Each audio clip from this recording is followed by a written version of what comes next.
Sunday Night Production. J'étais toute seule en rando et là au détour d'un virage je vois un ours et là je me dis oulala. Alors là je répète ce qu'on m'avait dit de faire, c'est-à-dire je fais des grands signes, donc je lève les bras, j'avais mes bâtons de rando et je recule, mais tout en restant face à lui et en prenant des photos quand même. Et c'est vrai que donc là il mangeait et quand il m'a aperçu, en fait il a pas du tout fait demi-tour et il commençait à faire des pas vers moi. Je me suis dit mais qu'est-ce qu'il fait ? Bienvenue dans Ultra Talk. Je suis Arnaud Manzanini et chaque semaine, je me plonge dans des discussions captivantes avec des esprits audacieux pour vous lancer vous aussi dans des aventures hors du commun. Des sommets de l'ultra trail aux routes infinies de l'ultracyclisme, de l'alpinisme aux horizons lointains de la voile, toutes les facettes du monde ultra sont explorées. C'est parti pour un nouvel épisode. Je suis avec Tiffaine Muller aujourd'hui. Bonjour Tiffaine. Bonjour Arnaud. Écoute, ça fait 4 ans. Pour ceux qui n'avaient pas écouté Tiffaine la première fois, je vous invite à écouter l'épisode 52 sur le podcast Ultra Talk. Tiffaine Muller, on s'était rencontrés une première fois, effectivement, c'était à l'hôtel Renaissance, à côté de la place République à Paris, et tu nous avais partagé ton aventure en Afrique. Exactement. Et puis, il s'est passé plein de choses depuis. Tu vas nous raconter ? Oui. Et puis là, au moment où on se parle, tu es en route pour un futur projet. Tu pars samedi au Népal, c'est bien ça ? Oui, enfin, je ne serai pas samedi au Népal, mais je pars pour le Népal à vélo depuis la France. Donc là, avant qu'on parle de cette aventure, à travers l'Europe, mais aussi à travers l'Amérique du Nord, quelle est ta future destination ? Donc Népal, tu pars samedi pour le Népal, et ensuite tu pars combien de temps ? Et pour traverser quel continent, quel pays ? Alors on commence par, donc on est deux, je pars avec mon copain Pierre, on part des Alpes françaises pour la Suisse, l'Italie, les Balkans, rejoindre la Grèce, la Turquie, l'Iran, la route de la soie, la Karakoram Highway qui va jusqu'au Pakistan et en Inde, Népal. Ça c'est vraiment cool. Alors là aussi la particularité c'est quand on s'était rencontrés, tu m'avais parlé d'un projet qui était d'aller à l'Est. Et qui finalement n'a pas eu lieu. Donc ça a donné lieu à la réalisation du projet dont on va parler, à ce livre également que j'ai sous les yeux, que je vous invite à acheter, qui s'appelle Hors Frontières. Donc moi je l'ai lu, je l'ai sous les yeux, et ça va être d'ailleurs mon fil conducteur des questions que je vais te poser, Tiffaine. Mais parle-nous justement dans quel état d'esprit tu étais la dernière fois qu'on s'est rencontrés, donc il y a 4 ans. L'épisode 52, je le rappelle, où tu avais ce projet de mémoire, c'était à Bangkok en vélo, je crois, c'est bien ça, non ? Oui, exactement. C'est ça, voilà. En fait, c'était mon frère à l'époque qui habitait à Bangkok, donc l'idée c'était un peu d'aller jusque là-bas, même si c'est dur de prévoir un voyage aussi long.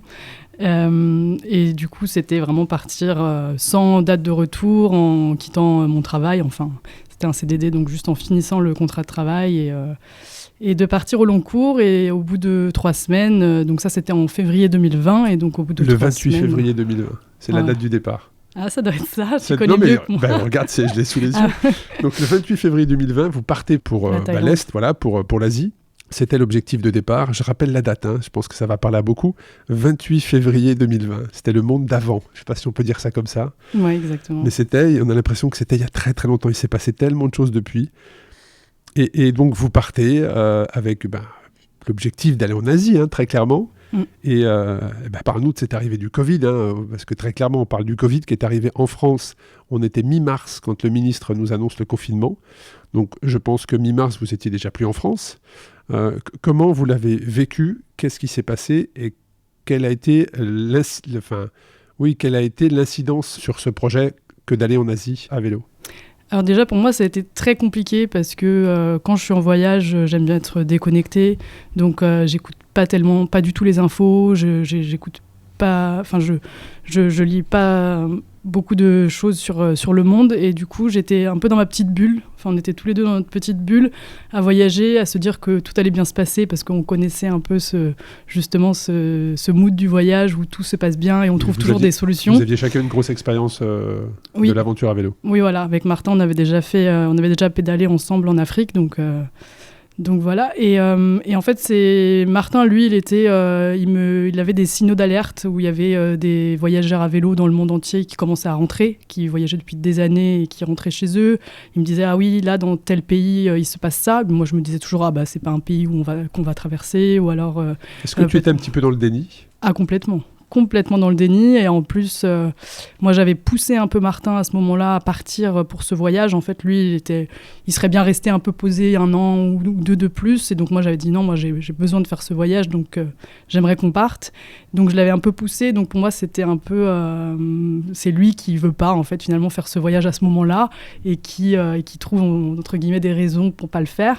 Et donc, je n'y croyais pas. Et plus il essayait de me dire qu'il se passait des choses graves... C'est ce que tu dis dans le livre. Hein. Tu dis il est souvent le nez sur son portable et moi, je lui demande d'arrêter et qu'on profite de l'instant présent. Voilà, exactement. Et donc, du coup, j'étais vraiment complètement dans le déni. Et ça m'est tombé dessus quand on est arrivé en Hongrie, tout au sud. Et là, on était hébergés donc par une jeune fille en warm shower. Et donc là, on devait aller chez l'habitant dans le pays d'après, donc c'était en Roumanie. Et là, on commence à nous dire que on peut pas venir, que la frontière va se fermer, qu'il va y avoir un couvre-feu, etc. Donc moi, je me dis, bon, c'est pas grave, si la Roumanie ferme ses frontières, on pourra aller en Serbie, parce que c'est un autre pays qui est un peu plus au sud, donc on peut changer notre itinéraire.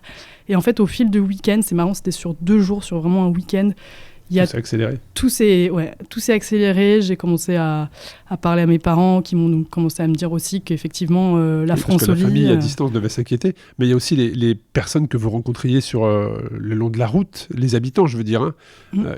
Quelle réaction ils avaient? Est-ce qu'ils étaient fuyants avec vous, prudents? Est-ce qu'on ne vous parlait pas? Est-ce que tu voyais dans le regard des autres qu'il y avait quelque chose qui clochait également? Jusque-là, pas vraiment, parce que justement, on était... de toute façon, quand on traverse des villages à vélo, on a déjà des regards qui sont un peu différents, ils sont un peu interpellés. Qu'est-ce que des voyageurs à vélo font dans ce petit village? Donc, j'ai pas trouvé, et justement, peut-être que ça m'a pas aidé, c'est qu'il y avait aucun signe extérieur qui, là, sur cette piste cyclable ou sur cet itinéraire vélo, il y avait rien qui me disait qu'il y avait quelque chose qui avait changé, en fait. C'était très théorique, mais pas pratique. C'est-à-dire que en théorie, oui, effectivement, il se passait ça. Il y avait des règles, des confinements qui se mettaient en place, etc. Mais en pratique, moi, là, actuellement, je pouvais être sur mon vélo, je pouvais pédaler. Il y avait encore des gens et je voyais pas la différence. Il n'y avait pas encore les masques, il n'y avait pas encore tout ça. Donc physiquement, je voyais pas de différence. Alors, quel a été le coup d'arrêt? Quel a été le moment où là, vous vous êtes dit, allez, stop, il faut rentrer? Le coup d'arrêt, ça a été même Martin qui disait toujours qu'il y avait plusieurs pays qui fermaient leurs frontières et il disait non mais l'Allemagne c'est un pays ouvert, etc. Jamais ils vont fermer leurs frontières. Et en fait, quand l'Allemagne et la France, puisque Martin est allemand, l'Allemagne et la France ont annoncé la fermeture des frontières, là on s'est dit, ah oui, comment on fait si on ne peut pas rentrer chez nous? Et en plus, si on ne peut pas rentrer ensemble, parce que du coup, on n'est pas mariés ni rien, il n'y a aucune raison que moi, en tant que Française, je puisse aller en Allemagne dans cette situation. Donc on s'est dit, en fait, il faut rentrer tant qu'on le peut, tant qu'il y a encore des trains ou des avions ou des transports pour le faire. Et on voulait... moi, quand j'ai commencé un peu à lire les infos, etc., pendant ce fameux week-end, j'ai commencé à avoir peur aussi parce que j'avais pas envie d'être dans un pays dont je parle pas la langue, dans un système de santé que je connais pas. Enfin, après, il y avait aussi ce côté, il y a une maladie qu'on connaît pas qui vient d'arriver et j'ai pas envie de tomber malade dans ce pays-là. Et puis il y a aussi le fait que le projet s'arrête et tu l'écris dans le livre en disant, toi, ça te perturbe énormément, l'arrêt de ce projet, tu es dévasté, en fait, c'est le néant pour toi, il y a plus de futur. Ah bah oui, parce qu'en plus, moi, je vivais... C'est pas pour combien de temps, en fait? C'est ça le truc aussi. Je vivais pour le voyage, je faisais que ça, de rentrer à Paris, de travailler 6 mois, de repartir en voyage. Et en fait, là, non seulement d'être confinée, mais c'est-à-dire qu'il n'y avait plus aucun projet possible aussi, même trouver un travail, Enfin, il y avait plus rien du tout. Et ça, c'était le grand vide, quoi. Alors, vous rentrez sans vos vélos, hein, vous rentrez vous rentrez dans l'urgence, sans vos vélos. Alors, c'est vrai que ce projet derrière, on en a parlé, n'aura plus lieu derrière. Vous n'allez plus retourner dans cette ville pour repartir de là où vous vous étiez arrêté. Ça sera un autre projet dont on va parler, qui va vous amener justement dans l'Europe du Nord, à travers la France, dans des endroits aussi magnifiques. Hein. Mais disons que ce projet n'aura plus lieu. Vous laissez vos vélos dans une ville dont je te laisserai la prononciation. Szeged. Voilà. Tu le prononces très facilement. Je ne sais pas si c'est aussi facile, si c'est vraiment ça. Mais voilà. À l'écrit, c'est un peu plus compliqué. En tout cas, je m'y aventurerai pas. Et puis, Et puis, est-ce que ces vélos, vous allez les récupérer un jour comment vous les récupérez, ces vélos, en fait? Ouais. Alors du coup, effectivement, on a dû prendre un avion pour rentrer parce que les trains, ils circulaient plus, les bus, etc. C'était trop compliqué. Et on n'avait pas le temps de mettre les vélos dans un carton et de s'organiser pour aller à la capitale, Budapest, pour prendre l'avion, qui était quand même à 2-3 heures de train de Szeged. Donc on a laissé les vélos chez notre warm shower et on les a récupérés en fait 2-3 mois plus tard, en fait en été, après mars, il y a eu quand même cette première vague de Covid et en juillet-août, ça s'est un peu réouvert et même la Hongrie a ouvert ses frontières pendant quelques semaines et donc du coup on est retourné là-bas en train, on a récupéré les vélos, on les a ramenés et c'est vrai que c'était un peu... Ça a dû faire bizarre quand même, non? Ouais, puis c'était un peu récupérer, pas une partie de nous, mais presque en fait, parce que ça faisait mal au cœur, même presque de les avoir laissés là-bas. Et puis en plus, quand on pouvait pas faire grand-chose pendant le Covid, on n'avait pas de vélo, on pouvait pas aller faire des petits voyages à droite à gauche, donc ouais. Alors il se passe quoi pendant ce Covid? Comment tu occupes ton temps? Est-ce que tu replanifies? Est-ce que tu es toujours dans le déni ou est-ce que tu te dis, bon là c'est mort en fait, c'est terminé, on pourra plus jamais faire ce voyage, en tout cas dans les 2-3 ans qui viennent? Dans quel état d'esprit tu es jusqu'à 1 an plus tard, qui va être le moment où vous allez reprendre les vélos et repartir? Comment s'est passée cette année? Parce qu'un an, c'est court, c'est long, mais en même temps court. Enfin, tout dépend dans quel état d'esprit tu es. Mais 1 an, quand il y a un projet qui vient de s'arrêter et on te dit tu pourras reprendre ton vélo dans 1 an, c'est long quand même. Comment tu as occupé ce temps? C'est très long, surtout que, disons que les 2-3 premiers mois, j'étais vraiment... en petite dépression où comme j'étais dans le déni, je me levais tous les matins et je regardais les infos pour me dire que oui, en fait il se passe vraiment ça dans le monde, c'est pour ça que là je suis là, que je suis pas en train de voyager, que je suis confinée en Allemagne et en fait j'avais l'impression d'être dans un film et de me dire ok, mais c'est bien réel. Donc, tous les matins, je me réveillais comme si, en fait, c'était un cauchemar. Mais en fait, non, si, c'est vraiment ça. Et après, comme on avait la chance d'être à la campagne, j'ai commencé à aider les parents de Martin avec les vaches, à m'occuper un peu de la ferme, à essayer de faire des petits projets, à couper du bois. Enfin, voilà, tout ce qu'on peut faire à la campagne, dans une maison. Et en même temps, moi, je parlais pas tellement allemand. Donc j'étais un peu dans un endroit qui ne m'était pas tellement familier, tout le monde parlait allemand, tous mes amis à Paris commençaient un peu à investir justement leur logement, à décorer et tout, alors que moi, c'était pas ma chambre, j'allais pas y rester, donc j'ai eu un peu ce coup où en fait je savais pas quoi faire. C'était une perte de repères en fait, il n'y a plus de repères. Ah oui, plus rien du tout. En fait, j'avais plus aucune projection sur rien. Plus de possibilité de rouler, tu n'es pas chez toi, dans un pays étranger, d'une langue qui n'était pas ta langue d'origine. Ouais, et puis en même temps, j'aurais pu rentrer à Paris puisque j'aurais pu prendre le train, sauf que c'était un peu un billet à aller sans retour et ça me faisait peur aussi parce que les règles étaient beaucoup plus strictes en France qu'en Allemagne, il faut le dire. Et en plus, ça aurait été rentrer chez mes parents dans un petit appartement parisien avec tous les deux en télétravail, donc voilà, je suis restée 3 mois confinée en Allemagne et ça a été très dur.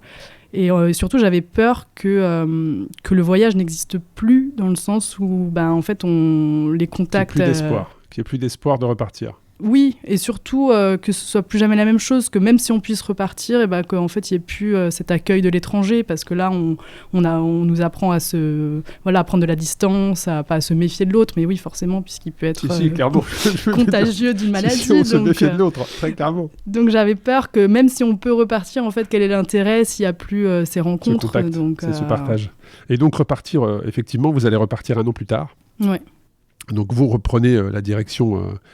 Vous reprenez vos vélos, vous partez en Allemagne et là t'expliques justement que tu traverses des monuments historiques en Allemagne où vous êtes totalement seul en fait devant ces monuments.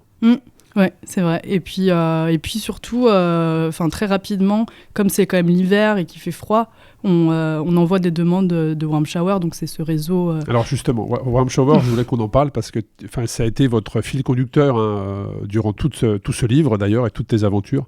Est-ce que tu peux nous expliquer, moi je trouve ça fascinant cette communauté, est-ce que tu peux nous expliquer ce qu'est warm shower ?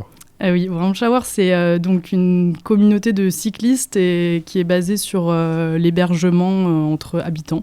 Donc c'est totalement gratuit. En fait, c'est une carte du monde où n'importe qui peut s'inscrire et héberger ou être hébergé. Et donc moi je vais dans un petit village, je vois qu'il y a quelqu'un qui habite ici, je lui envoie un message, je lui dis j'arrive dans 2 jours, est-ce que vous êtes là, est-ce que vous pouvez m'accueillir ?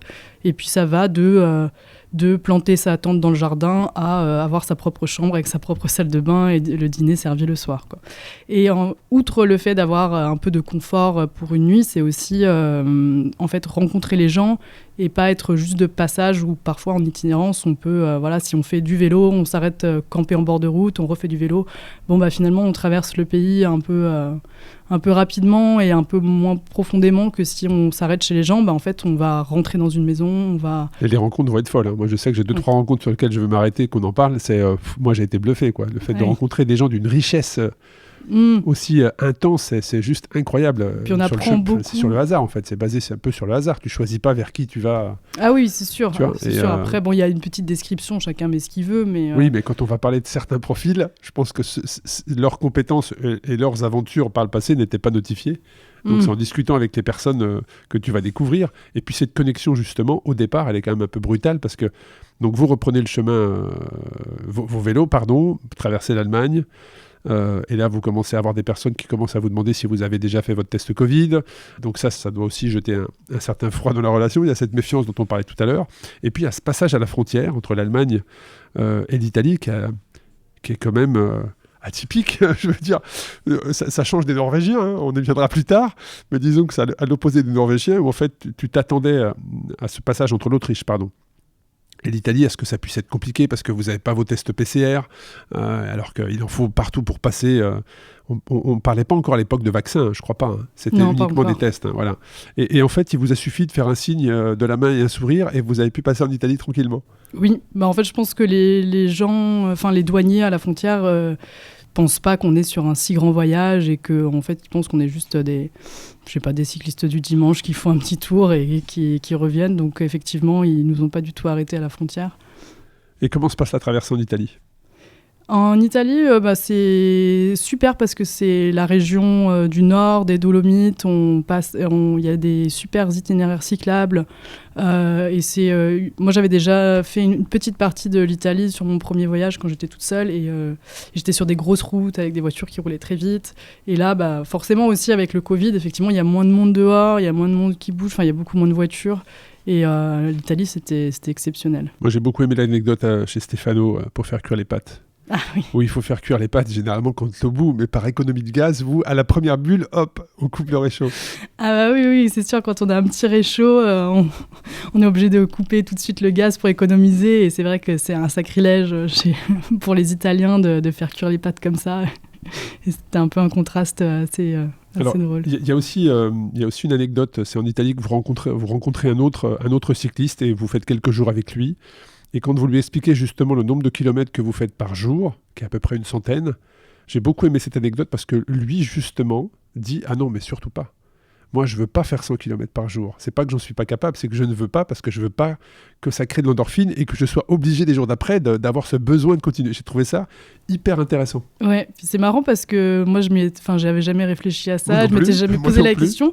Et c'est vrai qu'en y repensant, je sais que moi, quand je m'arrête plus d'une journée à un endroit pendant un voyage à vélo, et en fait la deuxième journée, la première ça va parce que on est très occupé, on a plein de choses à faire, une machine à laver, donner des nouvelles, etc. Mais la deuxième journée, si j'ai pas quelque chose à faire, en fait je sens cette baisse d'énergie, de motivation, où en fait j'ai juste envie de repartir et j'ai pas du tout envie d'être dans une ville, d'être à l'intérieur, et en fait je pense que c'est aussi mon corps qui en redemande et de continuer de faire du vélo.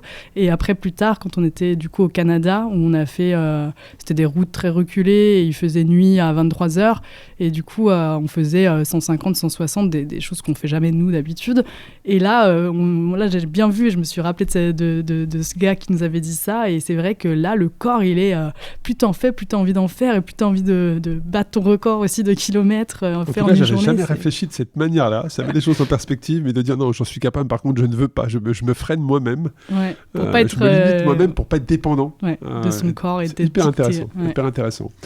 Et puis donc vous traversez effectivement donc l'Autriche, l'Italie pour rentrer en France par le sud de la France, par Monaco. Et puis il y a cette effectivement, tu le décris, hein, quand tu arrives à Monaco, il faut monter la Turbie, une côte que j'ai moi-même roulée quand j'avais fait mon Tour de France randonneur. Et effectivement, quand tu as un vélo chargé, elle est difficile, mais par contre elle offre une vue sur Monaco qui est splendide. Ah oui, c'était formidable. De toute façon, là, on n'avait pas le choix puisque Monaco était fermé. En plus, on a appris qu'il y avait, je crois, le Grand Prix de Formule 1 ou un truc comme ça. Et en plus, c'est tombé, d'accord. Okay. Mais du coup, on était très, très contents d'être aussi loin de toute cette agitation. Donc, finalement, mais ça va, on a quand même des vélos qui moulinent bien. Donc, avec un bon braquet. Ouais. Et puis, justement, on arrive sur une des premières rencontres dont je voulais m'arrêter, c'est Sandrine et Rodolphe. Sandrine et Rodolphe, donc, c'est des personnes qui vous ont hébergé en France. Et quand j'ai lu le profil du gars, je me suis dit, mais qui est Rodolphe ? Je veux rencontrer Rodolphe. Mais tu peux rencontrer Rodolphe, hein, je te mets en contact avec lui. Parle-nous de cette famille. Bah en plus, ça s'est fait... je sais qu'ils sont sur un Eurovélo à côté de Montpellier. L'Eurovélo 8, je crois. Oui, c'est vrai que je ne connais pas trop les numéros. Mais, c'est la 8, c'est ça. Mais du coup, ils ont énormément de demandes, forcément, surtout en été. Et donc, on a eu la chance d'être accueillis par eux parce qu'on était des voyageurs au long cours et qu'on allait voyager longtemps. Et puis, c'est une famille où... donc, ils sont partis en famille, à vélo, je crois, en Amérique du Sud. Et c'est vrai que quand ils parlaient de leur voyage, tout avait l'air si facile, alors qu'ils étaient quand même avec 2 enfants en Amérique du Sud ou dans les Andes, avec des moments sûrement très difficiles. Et en fait... je sais pas, ou même Rodolphe, du coup, qui préparait des expéditions, enfin, qui avait préparé des expéditions, et on lui disait, mais comment tu te prépares pour justement aller, je sais plus si au pôle Sud ou au pôle Nord. Au pôle Nord. Non, mais Rodolphe, il a tenté de traverser le pôle Nord en char à voile. Oui. Il a fait demi-tour 2 mois et demi après. Enfin, faut s'imaginer 2 mois et 70 jours, 80 jours.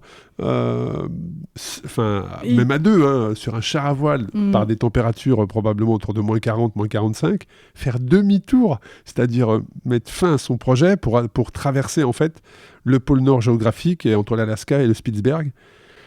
C'est un truc de dingue. Mais c'est marrant parce que c'est un homme qui est très simple dans le bon sens du terme. C'est qu'il est... Voilà, on dirait pas qu'il a fait des expéditions aussi intenses. Et quand on lui demandait comment il se préparait, il disait je prenais mon sac de couchage, puis j'allais dormir dehors en hiver, juste dans le jardin. Voilà, en fait, tout avait l'air si facile. Alors, c'est vrai que c'est pour ça qu'on n'a pas l'impression qu'il a fait des trucs absolument extraordinaires, parce que pour lui, quand on l'entend parler, ça a l'air si simple, en fait. Ouais, impressionnant. Mais je t'invite à l'interviewer. Tu vois, j'ai noté son nom. Je voulais qu'on en parle. Donc, en tout cas, une très très belle rencontre. Et c'est sûr, quand on fait ce genre d'aventure à vélo et qu'on rencontre ce genre de couple, ça doit être génial. Oui, de s'arrêter, de repartir. Ça va être probablement triste parce que tu aurais bien aimé probablement également rester discuter avec ces gens-là. Mais en tout cas, c'est génial ce genre de rencontre. Oui, et puis en plus, c'est tous les petits problèmes. Disparaissent. J'ai mal aux fesses, et c'est dur et il pleut. En fait, non, lui, il pleuvait pas, il faisait -20, il y avait du vent et un ours polaire qui est venu le voir. Donc, effectivement, c'est bon. Et puis ensuite, vous continuez l'aventure. Tu parlais de tes vélos, justement, qui avaient un bon braquet. Je dirais que heureusement, parce que vous tapez l'école des Pyrénées. Oui, Perret-Sourde, Aspin, le Tourmalet. Enfin, le Tourmalet, faut y aller quand même, quoi. C'est avec des vélos, tu vois, des vélos de voyage à vélo. C'est combien, 40 kilos peut-être le vélo, 35 oui. 40, parce que le vélo en lui-même fait à peu près 17 kilos sans rien, et avec les bagages, une vingtaine. Donc, pour ceux qui nous écoutent, qui ont déjà fait le Tourmalet avec des vélos de 9 kilos, ils doivent s'imaginer ce que c'est qu'avec un vélo de 40. Après, on va juste plus lentement. Et justement, c'était marrant parce qu'on se faisait doubler par tous les cyclistes du dimanche qui, du coup, nous encourageaient. Et j'ai trouvé qu'il y avait quand même aussi cette ambiance très vélo sur l'école du Tour de France qui était vraiment super chouette. Donc, Mais c'est vrai que monter des vélos d'aventure comme ça sur ces sommets-là, j'avais presque envie de te demander, mais pourquoi en fait ? C'est-à-dire que pourquoi vous n'avez pas tout simplement, vous n'êtes pas tout simplement resté au pied des Pyrénées et puis tracé direction le Pays Basque, quoi, tu vois ? Pour le défi quand même. Bon, après, on les a pas tous fait, parce qu'il y en a qui font la route d'école. Aspin, Tourmalet, déjà ces 3-là, tu vois. C'était pour se tester un peu, et puis c'est vrai que c'est tellement gratifiant une fois qu'on est arrivé en haut qu'on aime ça, puis la montagne aussi. C'est magnifique, les Pyrénées, c'est magnifique. Alors, mais c'est vrai qu'on parle de la montagne et de la difficulté avec les braquets, mais je pense aussi à l'inertie des vélos dans la descente, notamment le Tourmalet, qui est quand même hyper pentu. Les vélos qui font 45 kilos, ça veut dire qu'il faut faire confiance à ses freins. Quand on descend, vous avez eu des soucis mécaniques oui. ou On n'en a pas eu, mais moi j'avais mal aux mains en descendant plus que mal aux jambes en montant. J'avais eu la même sensation. Ouais. Parce que en plus, moi je suis pas très à l'aise en Afrique. J'avais eu je sais pas si on en avait parlé, mais j'avais eu un accident où justement c'était dans une pente. Et donc du coup j'ai toujours un peu peur dans les descentes. Donc je vais vraiment à 2 à l'heure. Mais c'est vrai que j'en avais mal aux mains, quoi. Ouais, j'ai eu la même sensation. Quand j'ai descendu, c'était le col, je crois que c'était l'Aspin. Il y a un des côtés qui a un pourcentage hyper pentu. Alors le Tourmalet également. J'avais monté par la Mongie et descendu par Bagnères. En arrivant en bas, j'avais mal au poignet, effectivement, et aux chevilles, parce que t'es en appui tellement la pente, elle est importante. J'avais été bluffé. Donc, puis t'es crispé aussi parce que justement t'es pas très à l'aise et si tu lâches les freins, ça t'emmène à une vitesse trop élevée, je pense. Mais bon, c'était important d'en parler.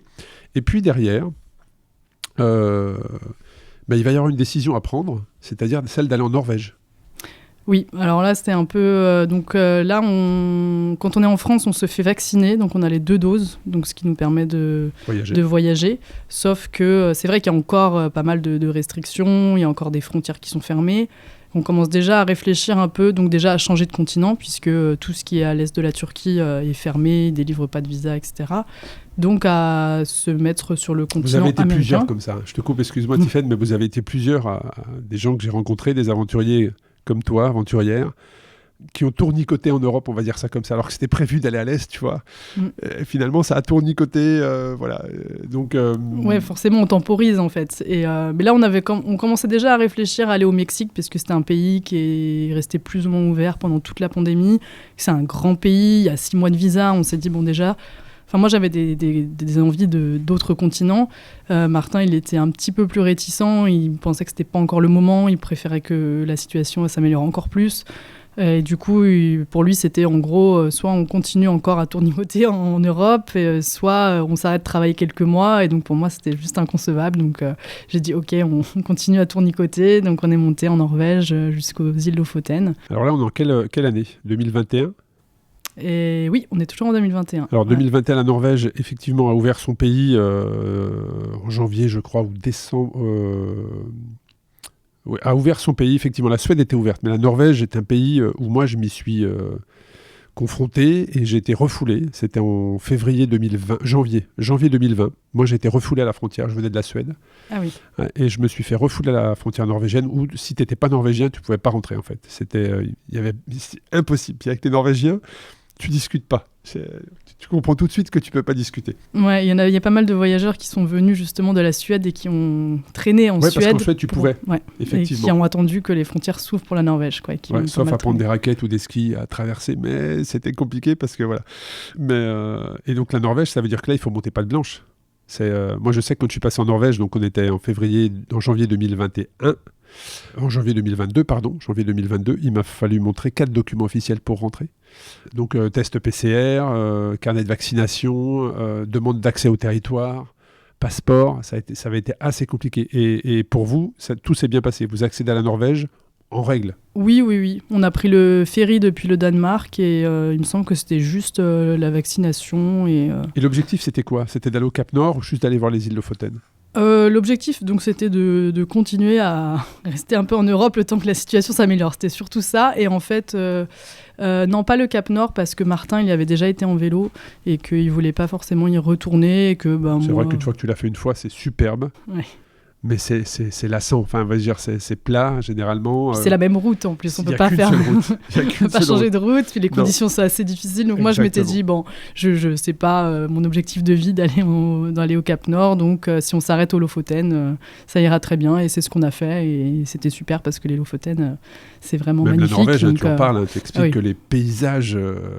vous bivouaquez des fois dans des endroits, ça fait rêver, quoi. Tout ce que tu décris, c'est juste magnifique. C'est vrai que du coup, moi, j'y attendais pas grand-chose. Moi, j'avais juste qu'une hâte, c'est d'aller sur un autre continent, parce que voilà, j'en avais un peu marre je m'ennuyais un peu en Europe, parce qu'il y a quand même une mixité culturelle, etc., qui m'ennuyait un peu.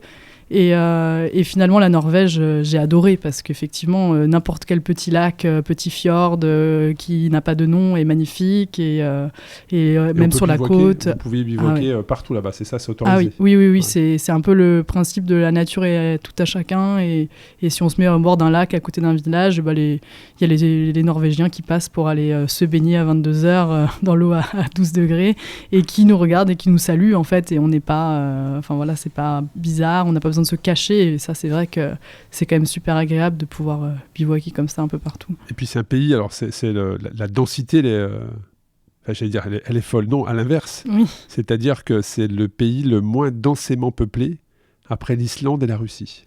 Ah ouais, je ne savais même pas. Ouais, mais effectivement, ils sont concentrés en fait principalement dans les grandes villes. Après, les territoires sont tellement vastes que l'interaction, les connexions, d'ailleurs, on va en parler un peu plus loin quand tu seras en Suède, mais j'ai beaucoup aimé la remarque d'une Suédoise. Une Suédoise, on en parlera tout à l'heure, mais en tout cas, je voudrais m'arrêter sur le fait d'avoir des interactions sociales dans ces pays scandinaves. C'est assez particulier. Et puis, j'ai beaucoup aimé aussi quand tu parles justement d'un endroit touristique. Vous êtes en Norvège, donc il y a un endroit touristique.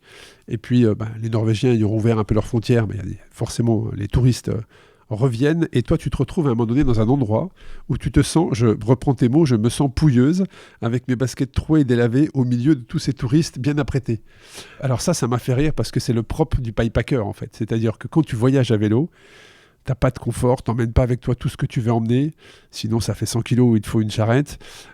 Et très souvent, tu te retrouves dans ces situations, soit dans un train où toi, tu transpires, tu te sens très très fort, et à côté de toi, t'as le mec qui est en costard-cravate, et toi, tu te retrouves dans cette situation où en fait, t'es au milieu de touristes qui sont eux nickel, et toi, tu te sens déconnecté totalement. C'est vrai que ce décalage, il est pas facile parce que en fait, tant que c'est t'es dans... génial en même temps, il est pas facile, Oui. Mais en même temps, c'est génial. Tu vois, si tu prends de la hauteur, je trouve ça exceptionnel, quoi. Ouais, parce qu'en fait, tant que t'es dans ta petite bulle justement du voyage à vélo, que t'es tout seul dans la forêt, sur les routes, en fait, tu t'en fiches, quoi. Mais c'est vrai que dès que tu rencontres les touristes, tu fais on n'est pas du tout dans le même monde. Non, mais pourtant, on est là, au même endroit. On voit, voilà, au même endroit, on voit la même chose. Mais... C'est ce qui me plaît beaucoup dans le voyage à vélo, c'est que tu te retrouves des fois avec un t-shirt, une paire de claquettes et un short que tu as mis, que tu mets tous les soirs quand tu descends de ton vélo depuis un mois, et puis tu es dans un endroit où les gens sont tous nickel, tu vois. Et nous, là, pour la rando où ça s'est passé, on a laissé du coup nos vélos au pied de la rando, et on s'est dit, on va pas se faire voler nos vélos, etc.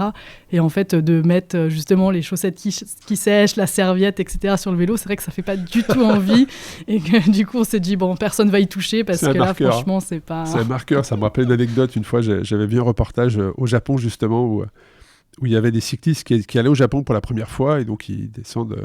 Ils montent leur vélo après l'avion, ils commencent à faire leur première évolution, ils se rendent compte qu'ils ont oublié leur cadenas en Europe.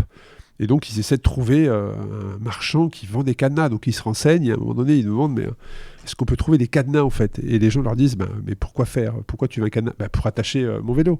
Et on leur répond, mais pourquoi tu veux qu'on te le vole ? C'est ton vélo. Tu vois la différence de mentalité ? Donc, ça me fait penser à ça. Mais la technique des chaussettes qui sèchent, c'est peut-être pas mal.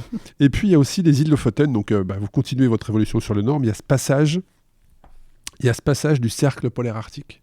Et moi, j'ai eu la chance de le traverser en plein hiver. Et je trouve ça exceptionnel de pouvoir se dire, j'ai roulé jusqu'au-delà du cercle polaire. Vous l'avez passé donc c'était en... On était sur un petit ferry. Ouais, et vous étiez, c'était le printemps, en tout cas, les printemps oui, d'été, c'était l'été, c'est ça ? Ouais, l'été. Et il y a quand même une sensation qui est particulière de traverser le cercle polaire. Ah oui. En plus, on se rend pas compte, mais oui, en fait, on monte au nord, et puis au bout d'un moment, on traverse le cercle polaire arctique et pas sans s'en rendre compte. Mais après, là, on réalise quand même qu'on est aussi au nord, en fait. Et puis la Scandinavie, donc la Norvège, qui fait partie de la Scandinavie, il y a aussi cette faune, les rennes, les élans. Vous avez probablement peut-être croisé sur la route.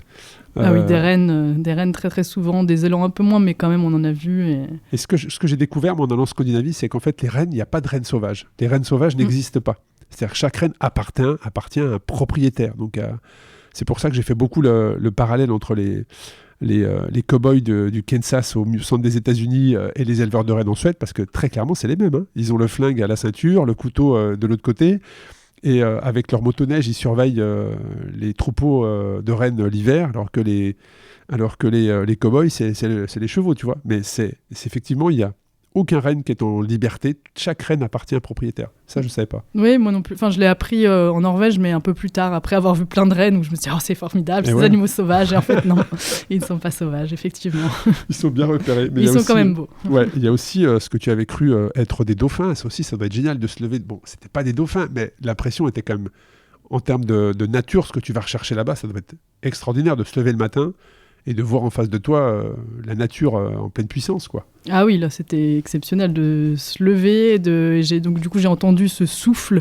Je me suis dit, qu'est-ce que c'est ? Et d'un seul coup, je vois la mer qui était toute plate et quelque chose qui en ressort. Et donc, du coup, c'était des marsouins. Et c'est pour ça que je les entendais souffler, parce que c'est un peu comme une baleine, en fait. Il souffle l'air, alors que je ne pense pas que les dauphins le fassent. Mais du coup, je pensais que c'était des dauphins. Et là, c'était tout plat et on voyait des petits Je voulais qu'on s'arrête sur ça, parce que dans le premier livre que tu as écrit, qui s'appelle Little Miss Pédale, il y a une magnifique photo avec une girafe.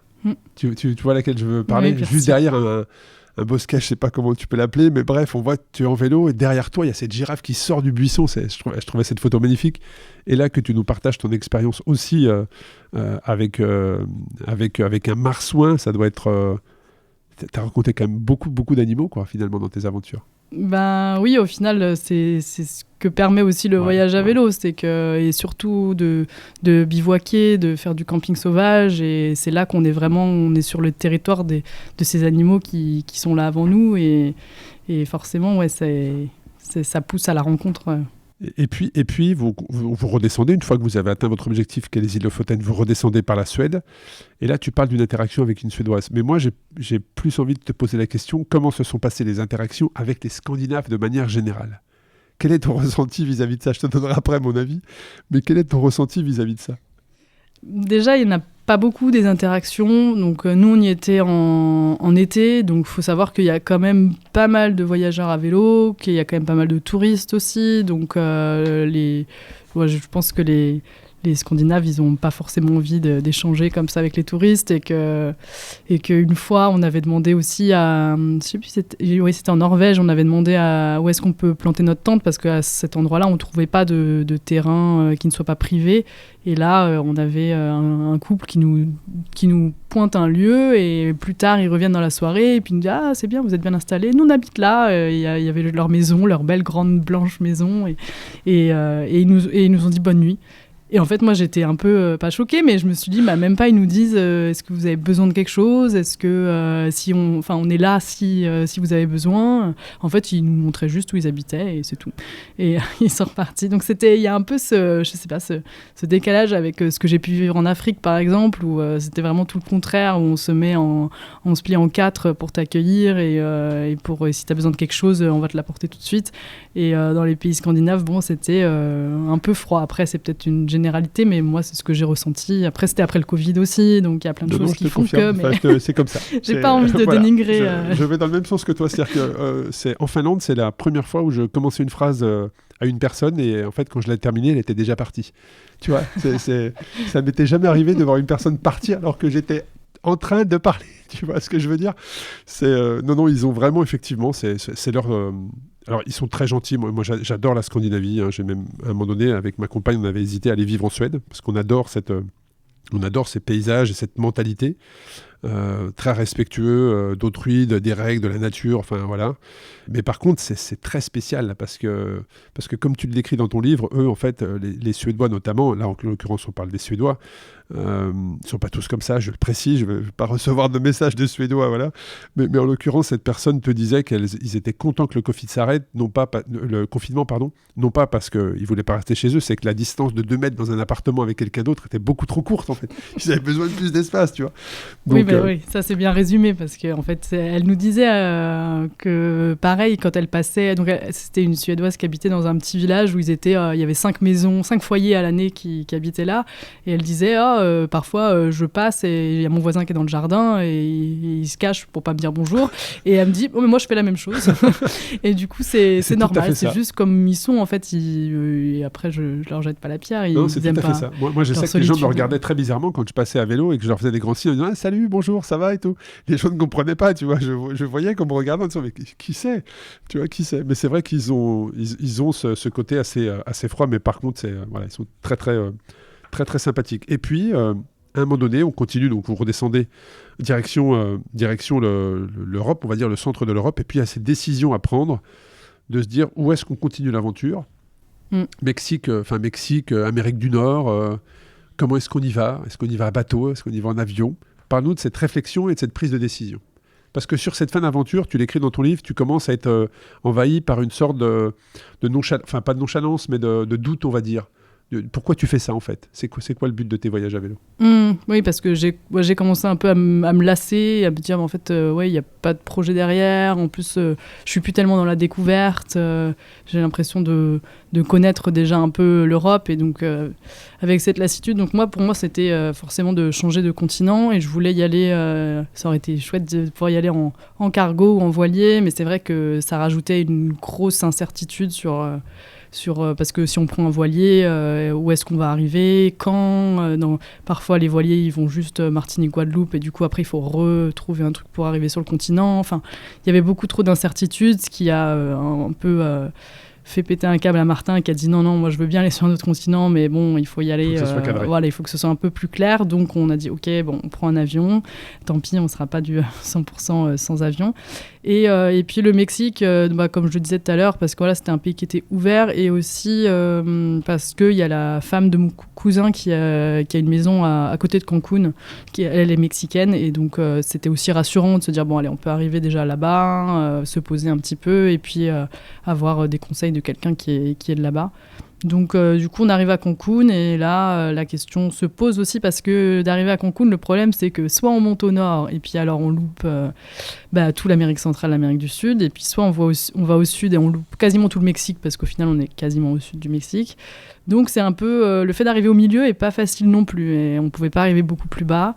Mais Cancun c'est comme une destination estivale. Enfin Cancun c'est t'as des clichés, tu vois, moi j'ai des images qui me viennent en tête. Quand tu arrives avec 2 vélos de voyage à vélo à l'aéroport international de Cancun, vous devez être...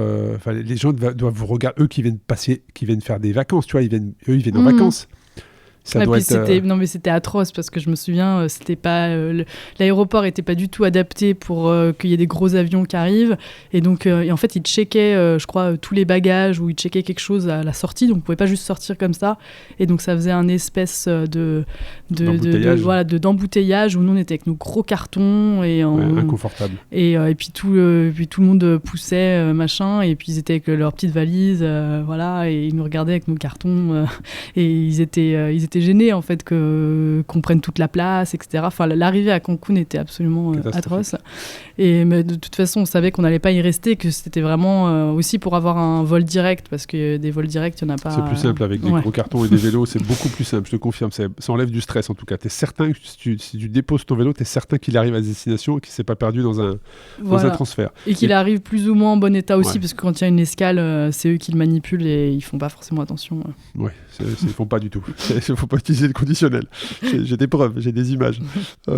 Et puis, alors, moi, ce qui m'a marqué, c'est que j'ai été stressé en lisant votre traversée du Mexique parce que j'ai l'impression que, moi, en lisant le livre, je me suis dit, mais qu'est-ce qui va leur arriver? Qu'est-ce qui va leur arriver? Quand est-ce qu'il leur arrive quelque chose? Il ne va rien vous arriver, je précise, mais en tout cas, dans ton livre, tu expliques que plusieurs fois, on vous met en garde.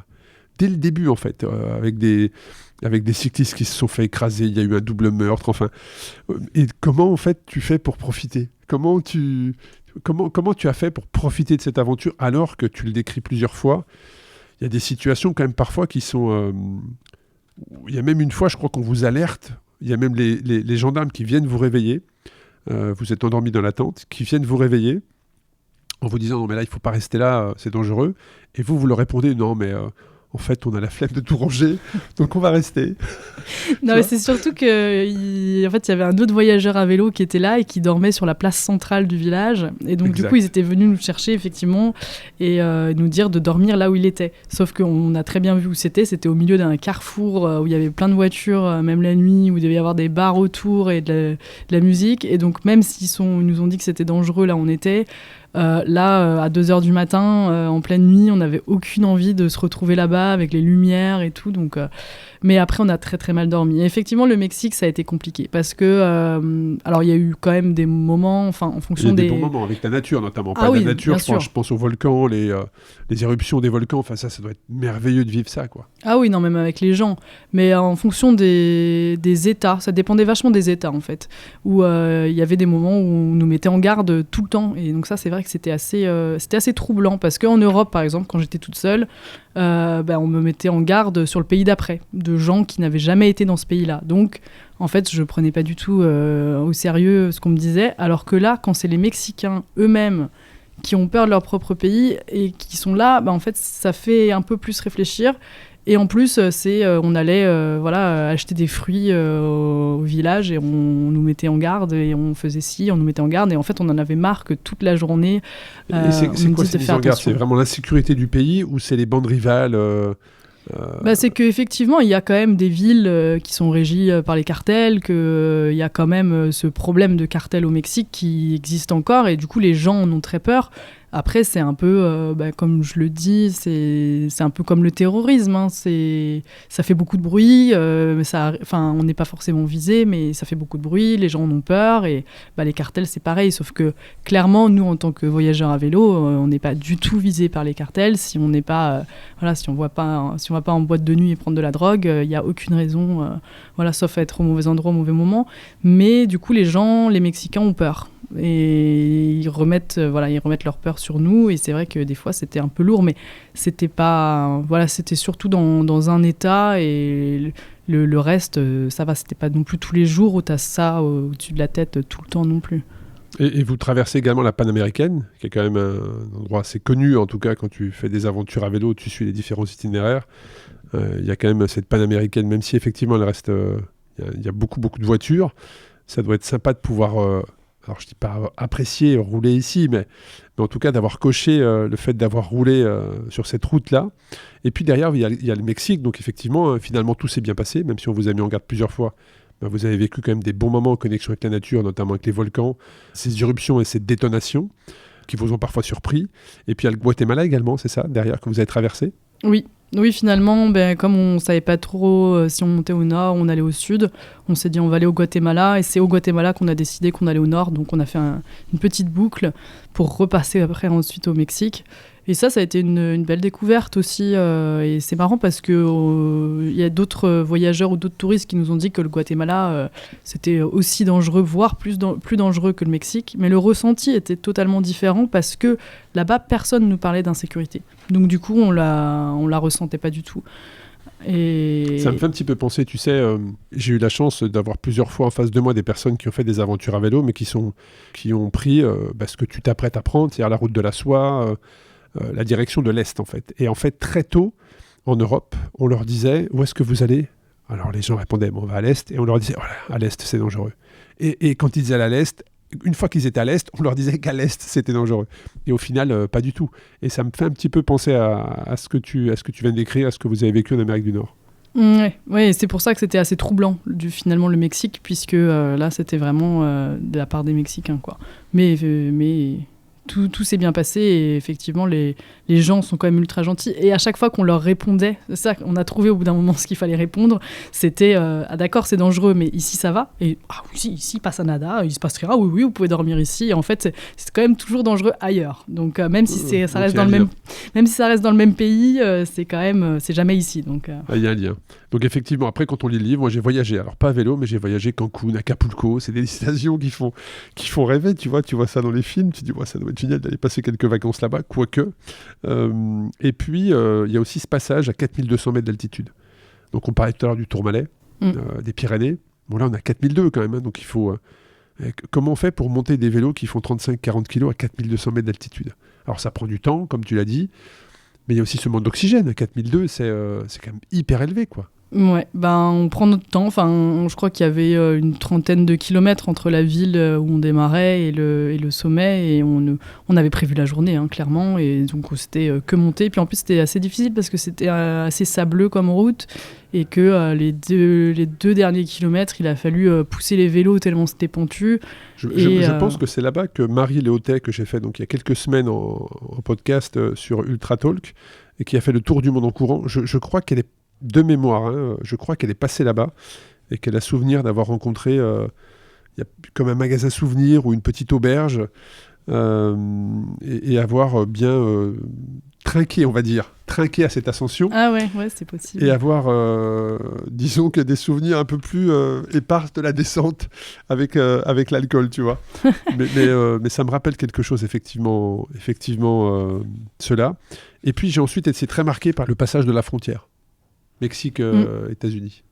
C'est un moment marquant, ça aussi, non ? Comment... Ah oui, là, on change complètement de monde. En plus, on se dit quand même qu'on va dans un pays où il y a quand même beaucoup de gens qui aimeraient aller, tous ceux qui migrent vers le nord. Nous, on a la chance de pouvoir y passer facilement, même si pas aussi facilement qu'on pensait, parce qu'on pensait que quand on rentrait par voie terrestre, on avait juste besoin d'une formalité à la frontière. Et en fait, on avait quand même besoin de faire un ESTA qu'on n'avait pas fait en avance. Et du coup, c'était... vous êtes tombé sur un douanier sympa. Ah ouais, très sympa. Clairement, je pense qu'ils n'avaient pas grand-chose à faire et qu'ils étaient contents de nous aider. Mais vraiment, du coup, on a fait l'ESTA. Enfin, ils l'ont fait pour nous parce qu'on n'avait pas accès aux ordis. Et ils ont passé 1h30, 2 heures à nous aider à faire l'ESTA pour qu'on puisse rentrer. Et ça, clairement... Et c'est impressionnant de voir ce mur. Ah ouais, alors moi, le mur, j'y avais jamais vraiment réfléchi. Je me l'étais jamais représenté. J'avais jamais vu de photos. Et là, de voir un mur physiquement... C'est incroyable. En plus, on le voit à des kilomètres qui s'arrêtent ensuite dans les montagnes et on se dit, mais c'est invraisemblable, quoi, que vraiment ce mur existe. Et ouais, c'est triste. Hein, mais... Et puis après, vous arrivez justement en plein moment des élections, je crois. Vous commencez à rentrer aux États-Unis alors qu'il y a des élections, puisqu'il y a des messages... Ah non, ça, c'est pas... Il n'y a pas d'élection. Il y a toujours des messages comme ça aux États-Unis.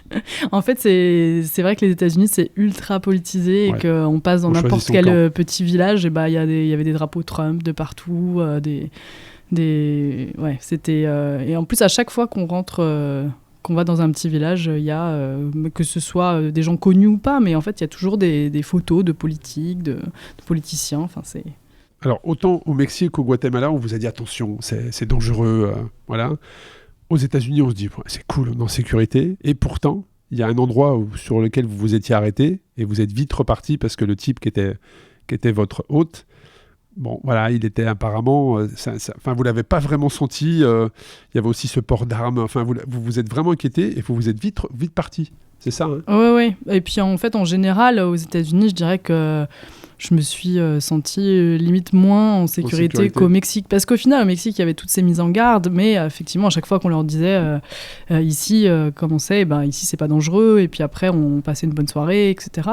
Alors qu'aux États-Unis, il n'y a pas ces mises en garde, mais quand même, il y a quand même des écriteaux avec des flingues. On sait que beaucoup de gens, que le port d'armes, il est quand même légal.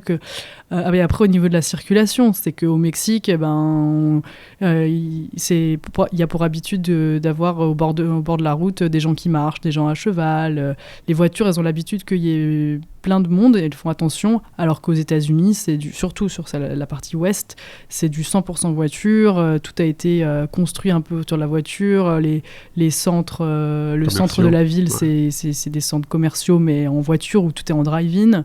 Et puis, il y a cet irrespect du cycliste qui est, moi, que j'ai trouvé vraiment...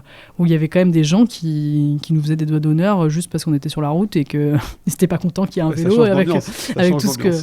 Après, à côté de ça, les États-Unis, c'était un peu le pays des extrêmes où le soir, on était hébergé en warm shower, du coup, où là, tout le dîner était fait. Vous avez fait un hébergement au centre de Los Angeles, quoi. Ouais. Exceptionnel. Non, mais Los Angeles, San Francisco... vous avez traversé le fameux pont, vous êtes remonté, donc c'est vrai que ça doit être... On se dit comme ça quand on aime voyager à vélo que cette portion de l'Amérique doit être sympa avec cette vue sur le Pacifique peut-être. Oui, il y a tous ces symboles et se dire qu'effectivement qu'on est aux États-Unis. Mais ça, c'était surtout la partie Californie. Et après, on a justement fait un effort pour trouver des itinéraires un peu plus petits. Pour rentrer un peu plus dans les terres. Parce que là, en fait, on se faisait doubler toute la journée de 2 cm de nous. Et franchement, il y a des fois où on s'est dit, c'est pas possible, on n'a pas envie de mourir sur cette route, quoi. Ouais, ça aurait été dommage. Ça aurait été dommage. Tu serais pas là pour nous le raconter. Ça aurait été dommage. Et puis derrière, vous continuez l'aventure avec l'Alaska. Il y a eu un petit moment, il y a eu un doute de savoir est-ce qu'on y va, est-ce qu'on n'y va pas, mais on y reviendra. Et puis à cette rencontre, alors moi, on parlait tout à l'heure de cette personne qui avait fait le pôle Nord avec en char à voile, cette tentative de traverser du pôle Nord en char à voile, mais il y a aussi cette rencontre avec un couple Dan Ellis Burden, qui ont une histoire incroyable. Ah ouais, bah oui, c'est des piliers du voyage à vélo. Aux États-Unis, vous tombez sur ces personnes-là. Ouais, puis moi je connaissais pas du tout leur nom, et là on arrive, et dans leur petit salon, il y avait plein des National Geographic ou plein de magazines avec des articles sur eux, et donc eux, c'est des voyageurs à vélo, mais c'est des premiers, donc c'était dans des années où il n'y avait pas les GPS, ou les sacoches, c'était des trucs en toile qui tombaient en morceaux, enfin c'est marrant de voir l'évolution qu'il y a eu entre leur voyage et ce qu'on fait maintenant. En fait, on a l'impression que c'est facile maintenant. Oui, tellement c'est vrai. On a une application, on se perd, on peut tout de suite trouver via son application une issue de secours quelque part, ou savoir précisément où on est, ou par où on peut passer. Ouais. On peut même avoir des photos des endroits vers lesquels on va, savoir si ça correspond, ou si c'est trop engagé, ou suffisamment. Enfin, c'est vrai que maintenant, c'est un mode de voyage qui est totalement différent. Oui, ça n'a rien à voir. Mais voilà, c'est des beaux symboles de terminer par cette rencontre. Ouais. Donc 4000 km aux États-Unis, tu l'expliques dans ton livre, 4000 km aux États-Unis, 5 parcs nationaux. Là aussi, les parcs nationaux, ça a quand même une certaine renommée aux US. Quand tu vas aux US et tu vas notamment à l'ouest, on te pose la question, est-ce que tu as fait les parcs? Donc la Sequoia, Yosemite notamment, c'est juste magnifique. Est-ce que vous vous êtes arrêté parfois dans certains de ces parcs pour... Je crois que le fait de traverser est payant, je crois, les accès aux parcs sont payants. Mais est-ce que vous avez pris le temps de profiter de ces parcs-là, ou est-ce que vous étiez vraiment dans l'objectif d'avancer? Alors, ça dépend. Si on a souvent pris le temps, on est resté surtout à Yosemite pendant plusieurs jours, grâce justement à une coach surfing cette fois qui n'avait pas le droit de nous héberger parce qu'elle habitait dans le parc, parce qu'elle travaillait à l'école, mais qui a bien voulu nous héberger, et du coup on est resté 4 jours à faire des randos dans tout Yosemite. Donc là c'était assez magique aussi de pouvoir aller de nuit, aller voir El Cap avec les petites frontales, des grimpeurs qui montent, etc. Et en fait, quand on en avait la possibilité et qu'on avait l'opportunité de rester plusieurs jours, oui, bien sûr, on restait dans ces parcs qui sont fabuleux quand même. Et puis, il y a la traversée du Canada et la rencontre de l'ours. Forcément, quand tu parles Canada, tu parles de l'ours. Mais j'ai envie de te parler aussi du spray anti-ours que tu as testé à ton insu. Oui, alors c'est vrai qu'au début, moi, j'étais pas tellement convaincue par un spray anti-ours. Je me disais, mais voilà, d'avoir un petit cheat pour un ours, qu'est-ce que ça va faire? Enfin, s'il veut m'attaquer, me tuer, il me tuera de toute façon. Et puis finalement, on a fait une rencontre d'un monsieur qui nous a donné un spray anti-ours, et on s'est dit d'accord, mais le problème, c'est que ce spray était périmé. Donc, Martin, quand on était dehors, on était sur une table de pique-nique. Moi, je savais pas ce qu'il faisait. C'était lui qui l'avait gardé. Et là, il a donc appuyé une demi-seconde sur le spray. Et moi, j'ai senti quelque chose dans ma gorge. J'ai commencé à tousser. On était au bord d'un lac. Et lui, il s'est frotté l'œil. Et du coup, il pouvait plus ouvrir l'œil pendant 10 minutes, alors qu'il se mettait de l'eau dessus.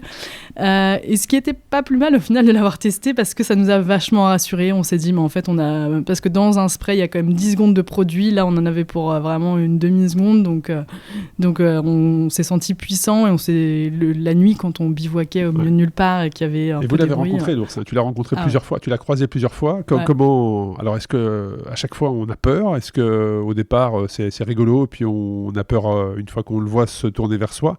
Comment c'est? Parce que ça doit être impressionnant quand même. Là aussi, vous avez été mis en garde. Il y a tous les ans des cyclistes qui se font tuer par des ours. Comment ça s'est passé pour vous?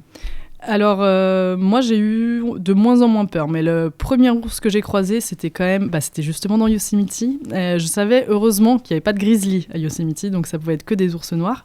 Et pourtant, celui que j'ai vu, il était très, très brun. Donc, et en fait, Martin, il voulait continuer la rando et moi, je voulais rentrer. Donc, du coup, j'ai fait demi-tour. J'étais toute seule en rando. Et là, au détour d'un virage, je vois un ours.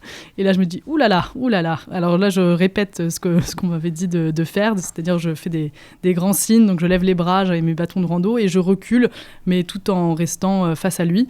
Et en prenant des photos quand même. Et c'est vrai que donc là, il mangeait. Et quand il m'a aperçu, ben, en fait, il n'a pas du tout fait demi-tour et il commençait à faire des pas vers moi. Et donc, c'est vrai que là, heureusement que j'ai pu revenir sur l'autre côté du virage. Et j'étais... je tremblais. Je me suis dit, mais qu'est-ce qu'il fait et en fait, je venais de croiser 2 autres randonneurs qui descendaient aussi. Et là, je me suis dit, ah, voilà, c'est bon. J'attends les randonneurs parce que je n'osais même pas regarder ce que faisait l'ours. Mais en tout cas, il n'était pas venu jusqu'à moi. Les randonneurs sont arrivés peut-être 2-3 minutes après. Donc, c'était pas énorme. Et quand on a passé le virage tous les 3 ensemble, il n'était plus là. Je me suis dit, c'est pas possible, il est déjà plus là. Il a disparu. Ouais, mais puis, t'es sur le qui-vive. J'imagine que chaque pas, tu regardes, tu vois autour de toi. Mais j'étais aussi contente d'avoir une photo et de me dire, mais en fait, j'ai pas rêvé parce que... Et je leur ai montré aux randonneurs. Et après, on l'a entendu quand même un peu plus haut. Et ce qui est quand même fou, c'est qu'après, je suis rentrée, j'ai eu peur je me suis dit, oh, le pauvre Martin qui va rentrer encore plus tard, il va faire nuit, etc. Et quand je rentre en bas dans le village, et lui, il rentre un quart d'heure plus tard, et en fait, il a vu le même ours. On a comparé les photos, et il avait dû reprendre le sentier, l'ours un peu plus haut, et il a vu le même, et ça, c'était quand même assez magique d'avoir vu le même, mais pas au même moment. Au même moment, ouais. Et après, à chaque rencontre d'ours, c'est quand même... on se demande, en fait, qu'est-ce qui va se passer ? Qu'est-ce que fait l'ours ? Est-ce qu'il va partir en courant ? Est-ce qu'il va continuer à manger ou à faire ce qu'il est en train de faire ? Est-ce qu'il va s'approcher ? Et donc, c'est quand même à chaque fois un moment où on se dit « Oula, qu'est-ce qui se passe ?» Avec une petite peur. Après, s'il s'en va, voilà, on se relâche, etc. Mais plus on en voit et plus ça se passe bien et plus on se dit « Bon, en fait, voilà, mais il faut... » Génial. Normalement, pas non plus se relâcher trop parce que... Génial, mais génial, la girafe, l'éléphant, le rhinocéros, l'ours, les rennes, tu vois, on en parlait tout à l'heure. Tu pourrais presque faire un bouquin sur les réactions des animaux quand ils voient un cycliste, tu vois. et puis, donc, il y a cette traversée du Canada et vous arrivez à destination puisque le 18 août 2022, les bagages sont enregistrés à Anchorage, la ville de l'Aile Wilcox d'ailleurs, une petite pensée pour la Aile. Vous êtes sur le retour, mais j'aimerais qu'on parle parce que toute cette aventure, il y a une fin du voyage, mais il y a aussi une fin d'une relation. On le dit souvent, voyager à 2, c'est très bien, mais parfois, ça peut aussi être très dur parce que ça met à l'épreuve les différentes relations, les caractères. Et puis, il se trouve que dans cette aventure, en fait, vous vous rendez compte, Martin, qui est ton ami, qui est ton compagnon, vous vous rendez compte qu'en fait, il y a quelque chose qui est différent, qui s'est brisé. Et en fait, la fin de ce voyage est aussi la fin de votre relation. C'est bien ça ? Oui, ouais. Enfin, on se quitte pas dès qu'on rentre bien sûr, mais... chez nous, mais effectivement, on se rend compte qu'il y a quelque chose qui s'est perdu, qu'on est devenu... Pourtant, ça se passait très bien en voyage, mais on était devenu plus vraiment qu'une équipe, et on n'était qu'une équipe, et il n'y avait plus rien d'autre. Et moi, je m'en suis aussi vachement rendu compte en écrivant ce livre, au bout de 2 mois d'écriture où j'écris ça. Et en fait, je relis le livre et je me dis, mais en fait... C'était évident, il y a des trucs qui étaient déjà là. Il n'est pas du tout dans le livre. Je sais pas, il n'était pas là, quoi. Je pouvais pas dire... alors que dans le premier, je sais pas, j'écrivais sur lui, sur Tu l'as rencontré, Martin, durant l'Afrique, c'est ça ? Pendant la traversée africaine, c'est ça ? Oui, exactement. Je me souviens. Et comment ça se passe quelques mois après, est-ce que vous avez toujours eu des contacts ? Parce que là, c'est particulier de finir un voyage, mais aussi une relation. Comment tu l'as vécu derrière ? Parce qu'on en parle souvent, mais c'est l'après-aventure, il faut l'encaisser parce que tout s'arrête. On a plus ces endorphines dont on parlait, le fait de prendre son vélo tous les matins, d'avoir cette routine qui s'est installée. Comment tu l'as vécu derrière le fait que ça s'arrête, mais aussi d'avoir mis fin à la relation que tu avais avec Martin ? Ça a pris un peu de temps. Au début, on s'est dit qu'on allait garder contact parce qu'on était quand même en bon terme, on va rester amis, etc. Sauf que s'il n'y avait pas un peu cette rupture et ce moment où on ne se parle pas pendant quelques mois, en fait, c'était un peu limite comme avant, mais un peu à distance. Enfin, du coup, on a eu vraiment besoin de cette rupture. Après, ce qui était difficile, c'est que tant que j'avais pas publié ce livre, écrit et qu'il était sorti, je le relisais, je devais re-regarder les photos, donc je revivais le voyage 36 fois, et que une fois que j'avais pas vraiment mis le point final et publié, et que voilà, j'avais vraiment tourné la page, ça a été dur de vraiment tourner la page.